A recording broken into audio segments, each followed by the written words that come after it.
That's the most awaited vote. on Monday. If he shows up, allies will think, oh my God, ba't nandito to? Pwedeng sa explanation ng vote niya can be very, very damaging to this institution, to the institution as well as the presidency. Pwede rin namang nandun lang siya at tataas lang siya ng kamay. Pero titingnan ng taong bayan, mag-yes ba siya o mag-no siya? Kasi, di ba after niyang magsalitang ganyan, humingi siya ng apology kay Vice President Duterte na sa mga nangyari. Hindi ko alam kung totoo yun o play lang sa media, pero isa yan sa mga titignan sa Lunes. Pero sa tingin nyo, just in case lang na nag-no siya sa impeachment, would you think ito ay simula na talaga ng... Yeah.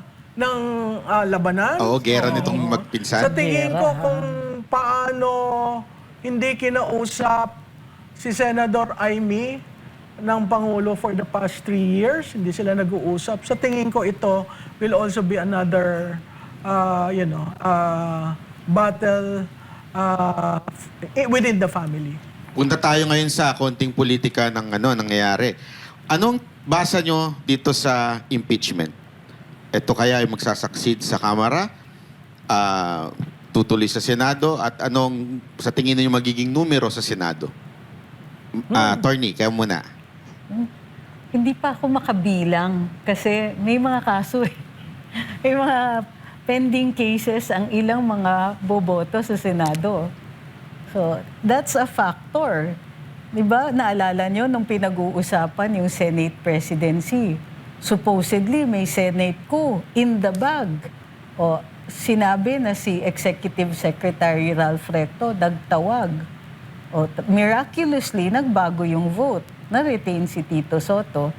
So, ang tingin ko, magiging factor din yung mga pending cases and investigations doon sa whether it's flood control or other corruption or other kinds of cases. So, do you think Factor siya.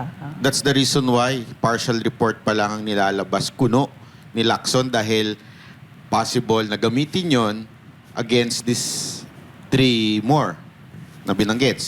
Actually, 4 pa pala. Cheese, si Estrada, si Villanueva. So yes, tingin ko that's a possibility. Mamalu. Sa akin, unang-una may mali doon sa paglabas ng partial report. Ngayon lamang sa history ng Senado, at ako'y nagtrabaho dyan sa institusyon na yan, na naglabas ng report na walang majority.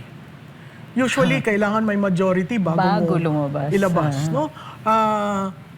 Pangalawa, so yan yung umiikot sa Senado. Pangalawa, ang kailangan na boto to convict it's 16, 15 ang majority, 9 ang minority.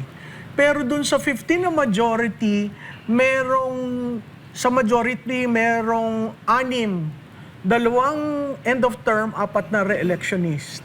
So magbabago yung 15. Yung 9, hindi ko nakikitang magbago unless yung sinasabi nga ni Trixie na mga kinasuhan ay kakasuhan. Pero hindi ibig sabihin kinasuhan, hindi makakaboto. Kaya yung appeal ko kay Senator Bato, magpakita kayo, sir. Kahit hulihin kayo, importante ho yung boto ng impeachment. Pero pumunta tayo sa House. May 106 na ba? Makikita natin noong Lunes, walang 106. Linagay yung committee report sa articles of impeachment ng Wednesday, 9:30 p.m. So talagang pinamamadali. Pag tinignan nyo yung website ng House, nandun, pati annexes, pati lahat. Pati ho yung AMLAC report, no? Ang sabi ko nga sa staff ko, pag-aralan nyo kung yan yung totoong pahina na linagay doon. Having said that, ang 106 ay base sa quorum. Since Monday, Tuesday, Wednesday, walang quorum call. Suspended ang session. Pag sinuspend, ibig sabihin hindi ka magro-roll call sa the following day. So, strategically, dapat may tumayo sa Lunes to ask for a quorum call. Ang mangyayari noon, kailangan i-establish na may 160 na quorum kasi yung 106 ay base sa quorum. Ang claim kasi ngayon, may 200 na, may 215. It will even go beyond the first impeachment, no? But these things are very fluid considering yung Monday, there are several things that will happen. There might be a big rally in the House of Representatives. There might be sickness among the members. At ang balita ko ay sila may sakit at hindi dadating. Meron rin yung ang gusto, pwede bang pumirma na lang kami? Hindi ho kayo pwedeng pumirma kasi ang ng ruling ng Supreme Court, kailangan kayong bumoto no, sa plenaryo. So, hindi, yung iba kasi madaling pumirma eh. Kasi nakapirma ako pero hindi ako boboto. So, pag binangga mo yung record, hindi mo makikita. Ang consistent, may 55. Ang consistent, may 55 sure na yun, na bumoboto sa Committee on Justice. Uli, yung chairperson, malihon sabihin unanimous. Kasi ang membership ng committee nyo, 40 na members at 40 na ex officio. So 80. Ang 55 ay hindi unanimous ng 80. Yan ho ay majority. So sa tingin niyo ma'am, sa Congress pa lang lusaw na to? Depende sa yung mangyayari. Kasi pwedeng may tumayo at sabihin walang quorum, hindi ka pwedeng magbotohan. O pwedeng tumayo at sabihin hindi namin nakuha yung kopya ng committee report. Parang 50-50, no? Magkakagulo. Ang alam nyo, ang hindi na monitor ng majority at balita ko yung kinaasar ng majority leader ay yung privilege speech ni Congressman Reviste. Oo. So, natinag sila doon. Sandali lang. Wala ito. O kaya hindi mo magkaintindihan kung sino sasagot, ha? Oo. Ang nagsalita, that should be between Recto and Reviste. Nakita nyo, nagsalita ang Suarez, nagsalita ang Garin, kung sino-sino na. Hanggang sa si Ridon, pinapaalis yung sinabi lahat. Hindi mo pwedeng paalsin yun kasi against the rules, ha? Personal and collective. Personal yun kay Libiste. Maaring hindi collective, no? Pero hindi mo pwedeng alsin yung buong speech. Yung motion nila is to remove everything. As if nothing happened. Ma'am, meron kasing napapabalita actually, may naglabas itong vlogger. Pangit nga nitong vlogger na to. Sabi na iba-blacklist ng iglesia ang pumirma doon. Tayo may personal knowledge tayo doon. So, sa tingin nyo may epekto ito sa mga congressman? Alam mo, iradagdagan ko ang sabi, ibaban up to the 4th degree of consanguinity. O edi alis lahat ng dynastic. O kaya, ang sabi ko nga, hindi ho nanloloko ang Iglesia ni Cristo. Nakita naman natin yung lakas niya ng kay Marcoleta nung last 45 days. At alam ng bawat politiko ang lakas ng endorsement ng Iglesia ni Cristo. Hindi ko alam kung ay isinasatabi nila yon o hindi. Pero that is a card that is playing now. Aside from yung Iglesia ni Cristo, ano sa tingin niyo yung driver? Bakit nung nakaraang impeachment, agad-agad, boto sila, pirma, pero ngayon parang hesitant na sila? May pera. Walang pera ngayon. Ngayon, pahirapan. Biro mo, ang usapan na lang district fund. Tataasan ang district fund mo, aalsan ang district fund mo. Nung una, may malaking pondo, pero FLR, for later release. Kaya ngayon, nagagalit yung mga congressman kasi i-release nyo na muna yung pinangako nyo sa akin sa first impeachment. Kasi nagastos na yun eh. Di ba, kung ikaw ang kontratista, hihingi ako ng tulong sa'yo, nagbigay ka sa akin lang ilang milyon, iaawas mo yun dun sa kontrata. Kung in FLR, di wala kang negosyo, nakuha ko na. So, yun yung problema ng ibang congressman na may allocable. Napakahirap dahil ang daming lumalaro. May balita na maleta daw ay dollars na. Kasi pag peso, mababa na ang value. Yung mga ganon, nakakalungkot dahil makikita mo kung gaanong nababoy ang institusyon. Tama nga pala yung sinabi ni Ma'am Sara na wala nang pera ang Pilipinas. Nakawa. Hindi, yan Kasi wala naman. namang bayad sa mga congressman eh. Nakiprank ko na. Ay, hindi. Biro lang. Joke lang. Ay, hindi. Yung pagkasabi niya kasi ng walang pera, dalawang bagay. Isa tungkol doon sa utang na gustong utangin at hindi mo maintindihan kung saan naman gagamitin. At yung directive ng DBM Yan. na lahat ng mga savings nyo from Pwede na previous years, pagsamasamahin na natin. So wala talagang pera. Pagsamasamahin. Ang difference lamang niya nung panahon ni Duterte, hindi siya naglagay ng supplemental budget, pero nag-earmark. Nag-earmark siya na natatandaan niya yung Bayanihan 1 and 2. May nakakabit doon na pondo para sa gagastusin. Ito apparently, dahil Duterte formula yon, ayaw nilang gawin yon, kaya nag-issue si DBM na lahat na may tirang pondo, bilangin niyo yan at kukunin. At attorney at saka Savings, prof, Savings. merong exciting na tanong at saka inaabangan ng tao. Ano sa tingin ninyo magiging boto ni dating Speaker Romualdez sa impeachment? Kasi alam natin nagbanta siya, 'di ba? Na sama-sama tayo sa impyerno. So, ano sa tingin ninyo? Alam mo yan, that's the most awaited Vote. on Monday. If he shows up, allies will think, oh my God, ba't nandito to? Pwedeng sa explanation ng vote niya can be very, very damaging to this institution, to the institution as well as the presidency. Pwede rin namang nandun lang siya at tataas lang siya ng kamay. Pero titingnan ng taong bayan, mag-yes ba siya o mag-no siya? Kasi, di ba after niya magsalitang ganyan, humingi siya ng apology kay Vice President Duterte na sa mga nangyari. Hindi ko alam kung totoo yun o play lang sa media, pero isa yan sa mga titingnan sa Lunes. Pero sa tingin nyo, just in case lang na nag-no siya sa impeachment, would you think ito ay simula na talaga ng... Yeah. Ng labanan. Oo, gera nitong magpinsan. Sa tingin ko kung paano hindi kinausap si Senador Amy ng Pangulo for the past 3 years, hindi sila nag-uusap. Sa tingin ko ito will also be another, battle within the family. So kapag nag-yes, Prof, palabas lang lahat to. Oo, yun ang alternative. Kaya critical Kaya may yung mga nag-a-advise sa kanya, huwag ka na lang pumunta. May iba naman nagsasabi, pumunta ka na para pakita mo sa lakas na ikaw pa rin yung pinuno at kaya mong tulungan yung mga allies mo, or pumunta ka na to clear your name.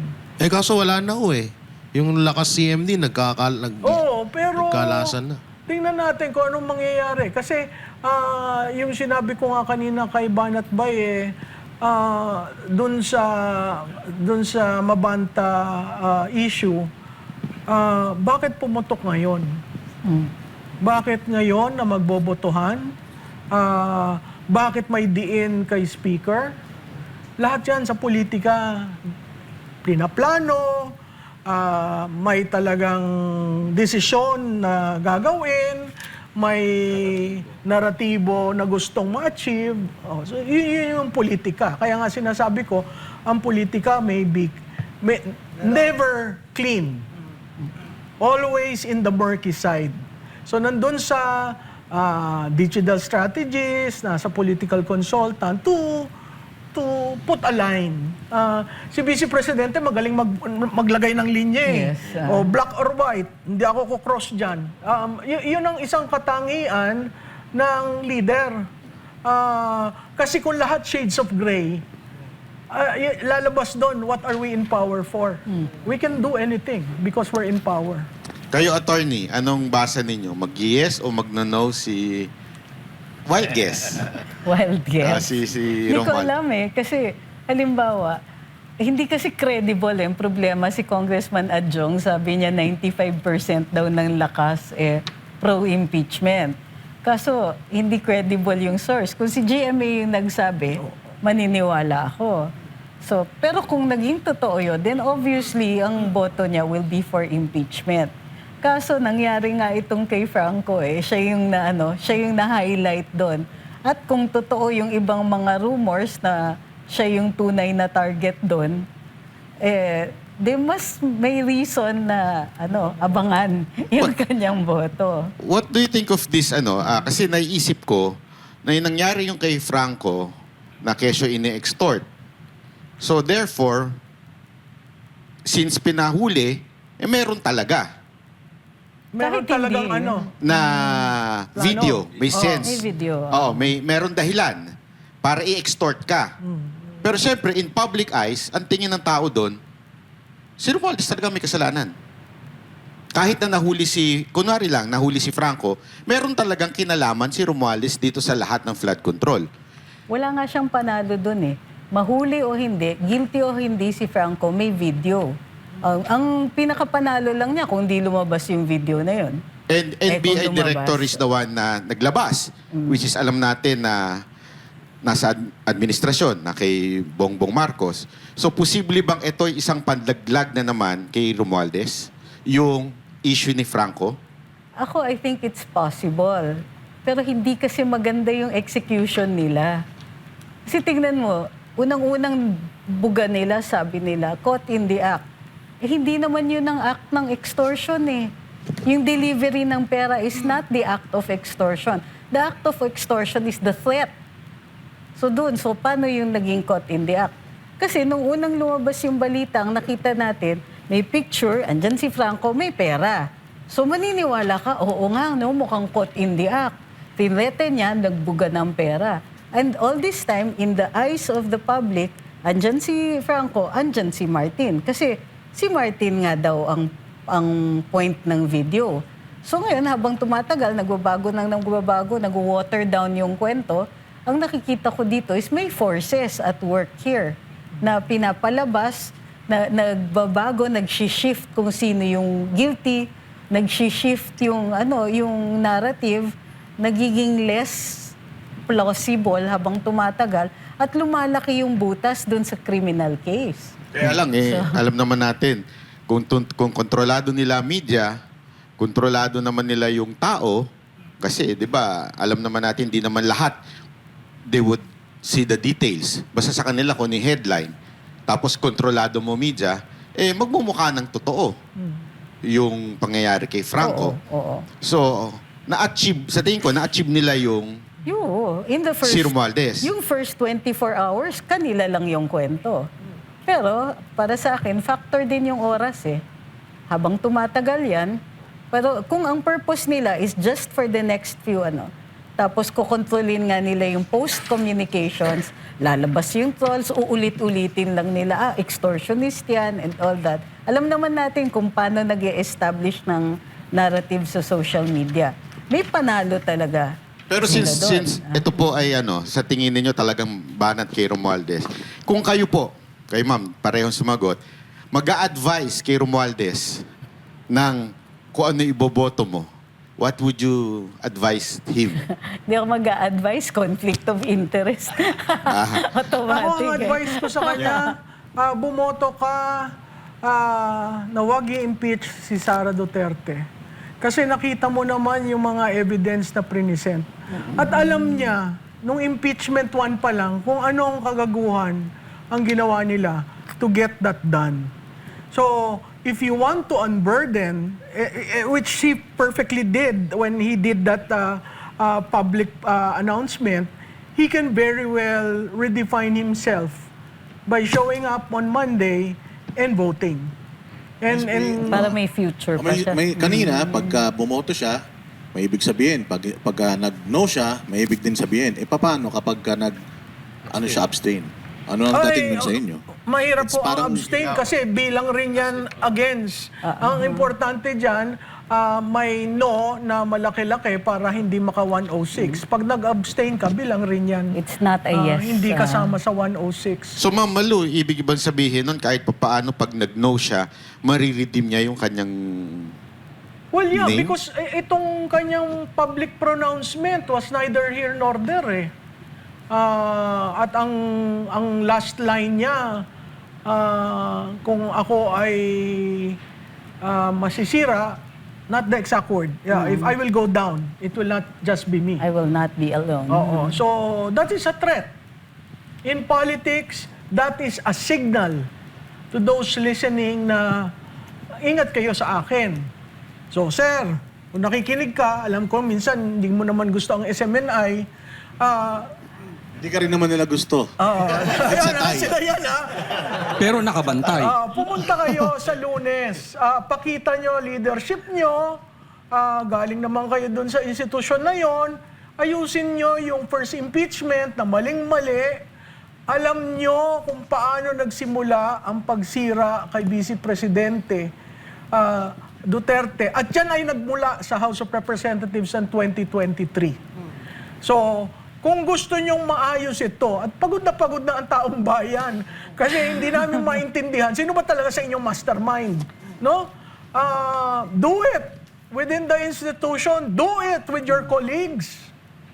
Let's have that, bloodbath in the House. It's about time. Kasi kung hindi niyo yan sasagutin, abay magkakaroon na tayo ng SONA. Sasabihin na naman ho nyo, may flood control. Umuulan na ho yun. Paano kami? Kami yung kinakalimutan nyo, yung taong bayan. So, ako, I appeal to your love of country. I know that is a hard word for you. That's also a hard word for me to say. But I appeal to your decency. I know that is hard for me to say. But please show up and tell the public where you are in this issue. Tapos Boss Martin, punta ka na lang kaya Teka, dito. boss. Sahay ka rin. Mensahe ka. Guest yarn. Kalahi namin yan. Waray yan eh. Di ba, Boss Martin, alam ko yung takam na mga waray eh. Boss Martin, punta ka rito, pag-usapan natin. Ulitin mo. Punta Pumunta. ka rito. Akala ko Sa SMNI. Anong walay? SMNI. Kung may challenge na naman kayo, last week ang challenge nyo si Yusek, ngayon naman si Di Speaker. sumagot ma'am eh. Di Para sumagot matapos na. Martin, pumunta ka na para sumama ka na sa amin. Pero tama si Ma'am Malu dun kasi wala, nilaglag na rin naman siya eh. Kung totoo. Sa tingin niyo po ba totoo yung Nag-aaway sila. hold naglalaglagan departure sila. order at saka yung freeze ng account? Sa tingin niyo totoo yun? Kasi marami pa rin nagdududa na baka naman palabas lang yan. Oo, kasi ulam ni steak pa din inuulam daw eh. Kasi kung freeze na yan, dapat tuyo na yan. Alam mo, nagsimula tayo, ang may binitawan akong salita, yung reputational damage. May reputational damage na kay Speaker. Sinabi mo yung headline. Basta na headline ka, may reputation damage ka. How do you react? Within 24 hours, you need to react. He allowed himself to be defined by what he did. So, I think it's on him to undo that in the very institution, in the very chamber where he allowed the demolition of the Vice President. Ako, makinig ka dyan. Pero ito, Di tanong ko. advice So, yan, ha? yung naratibo na... Kasi ito, naguguluhan yung taong bayan patungkol kay Franco eh. Yan ang laging tanong. So yung naratibo, ang tumutulak nito si Bongbong. Ang nasa likod nito. Ang arkitekto nitong drama na to. Hindi ko alam kung si Bongbong, but definitely within the administration, because you just cannot do this and have the NBI there immediately and have the full view of mainstream media, and it's like very near the day when the impeachment vote will be made. So pag tiningnan mo sinong kumukumpas, mas malaking kapangyarihan ang kumukumpas. Oo. Parang yung sinabi nila na ang mastermind lang daw yung dalawang kongreso. Yung dalawang congressman. Hindi naman ho pumipirma ng budget yung dalawang congressman. Ang pumipirma ho ng budget ang presidente. Tsaka releases. Ang releases, ang notice of cash allocation, ang SARO, ang executive, DBM. Hindi rin si DBM gagalaw kung walang numbra ng presidente. So, siguro tingnan ho natin yung mga yun. Pero Isa hindi yan kaya... eh, di ba? Sa sinasabi ni Claire Castro na hindi daw si BBM ang nag-iisang representante ng executive. Sabi, parang pag executive, marami yan. So parang sinasabi niya na pag nagre-release ang DBM, pwedeng hindi alam ng presidente. Posible Oh, ba? imposible yan. Hindi. Imposible yan. Hindi. Lalo, dun pa lang sa pag-allocate, yung malaki ang say ng Pangulo pagdating sa budget. The budget begins with the executive and then it ends with the executive. Kumbaga, yung Congress, yung role ng Congress is to check, titignan nila, may pera ba para dito. Tapos kung in accordance with the Constitution, go sila. You set the budget in the executive, you release the budget in the executive. So, imposible na yung releases ng DBM will be without the knowledge of the President. I-report pa rin yan ng DBM Secretary, hindi isla ang DBM. Pero pwede po bang hindi pumirma si BBM? Kasi nung nakaraan, naging guest po namin si Kong Erice. So parang ang nagde-decide daw ay naglalabas ng pondo ay si Secretary Pangandaman na walang pirma ni BBM. So naayon po ba yun sa batas? Nangyari din po kasi ito nung unang-unang skandalo nila sa Asukal. Di ba? May pirma din yung presidente, Andun pa ako nun. pero sinasabi niya na hindi daw siya ang nag-authorize. Andun pa ako nun. Hindi. Yung sugar board, ina-allow ng president mag-delegate nung approval to the sugar board. At nagagawa na din daw yon. Unfortunately, dito sa instance na yon na sinasabi ninyo, ipinirma siya. Imbis na for the president. Or for the president pala. Pero walang explicit instructions yung Pangulo. Or at least dininay niya. Much later, 3 months later, nagbago siya ng isip. Tapos sabi niya, okay na yan after investigation. So hindi tayo sure kung anong nangyari doon. But the president will know. So dito, in the case of DBM, the president will know kasi magre-report ka pa rin. So may regular reporting yan. Kung inalaw ni Pangulo, hindi niya pwedeng i-claim na nag-release ang DBM nang wala akong alam. Yung wala akong alam is not a defense pagdating sa ganun. Kasi doon pa lang nire-review din niya kung ano yung mga projects ang priorities. Pwede nga siyang magtanggal Pwede niyang i-override yung decision ng secretary. Sinungaling talaga yung BFF ni Prof. Malu. Sabi ko sa'yo, huwag kayong maniwala doon. Sinuwanan talaga yun. Fake peddler talaga. Tapos may campaign sila ng fake news, no? Oo.